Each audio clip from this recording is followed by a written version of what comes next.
During the 1939 Winter War, one Finnish farmer killed over 500 Soviet soldiers in less than 100 days. His name was Simo Heiha.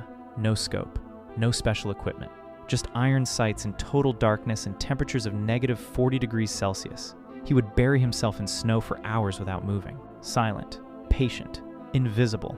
The Soviets called him the White Death. They sent counter-snipers, artillery strikes, and entire search teams just to stop one man.